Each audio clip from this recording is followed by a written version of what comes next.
అమెరికానా movie review.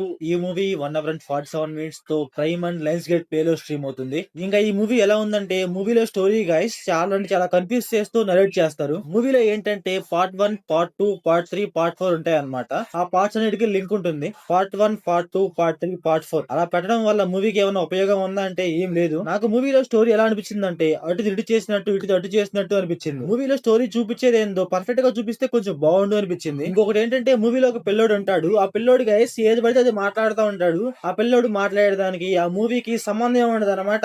ఆ పిల్లోడు ఎప్పుడో పూర్వజనంలో రాజంట, మీరందరూ మూఢనమ్మకాలు మర్చిపోయారంటూ ఏదేదో మాట్లాడుతూ ఉంటాడు. ఇంకా ఈ మూవీ ప్లాట్ లైన్ ఏంటంటే, ఒక కాస్ట్లీ షర్ట్ ని దొంగతనం చేస్తారు. అసలు ఎవరు దొంగతనం చేశారు, అప్పుడు ఏం జరిగింది మన మూవీలో చూస్తాం. ఇంకా ఈ మూవీ ఫ్యామిలీ వాచబుల్ అంటే ఎస్ గైస్ వాచబుల్. అడల్ సీన్స్ అయితే ఏముండవు. ఇంకా మూవీలో మెయిన్ లీడ్ గా ఒక అమ్మాయి ఉంటుంది గైస్, కొంచెం నత్తిగా మాట్లాడుతూ. అమ్మాయి క్యారెక్టర్ అయితే కొంచెం బాగుంది. కాకపోతే ఏంటంటే, మూవీలో అమ్మాయికి రన్ టైం కొంచెం తక్కువ ఇచ్చారు. కొంచెం రన్ టైం ఎక్కువ ఇచ్చి ఉంటే కొంచెం బాగుండు అనిపించింది. ఇంకా మూవీలో క్లైమాక్స్ లో ఫైట్ అవుద్ది, కాకపోతే అది మరీ అంతే ఉండదన్నమాట. చాలా అంటే చాలా నార్మల్ గా ఉంటది. స్టోరీని ఇంకా కొంచెం డిఫరెంట్ గా రాసుకొని స్టోరీ వేరే విధంగా తీసుకెళ్తే కొంచెం బాగుండు అనిపించింది. ఏంటంటే మూవీలో చాలా క్యారెక్టర్స్ అయితే బిల్డ్ చేశారు, కాకపోతే ఏ క్యారెక్టర్ ని వీళ్ళు పర్ఫెక్ట్ గా వాడుకోలేదు. ఇంకా మూవీలో స్క్రీన్ ప్లే, డైరెక్షన్, విజువల్స్ అయితే పర్లేదు గైస్, బానే ఉన్నాయి. సో ఓవరాల్ గా మూవీ ఎలా ఉందంటే నాకైతే నచ్చలేదు గైస్. మీరు మూవీ చూసుకుంటే మీకు ఎలా అనిపించిందో కామెంట్ చేయండి. So thanks for watching.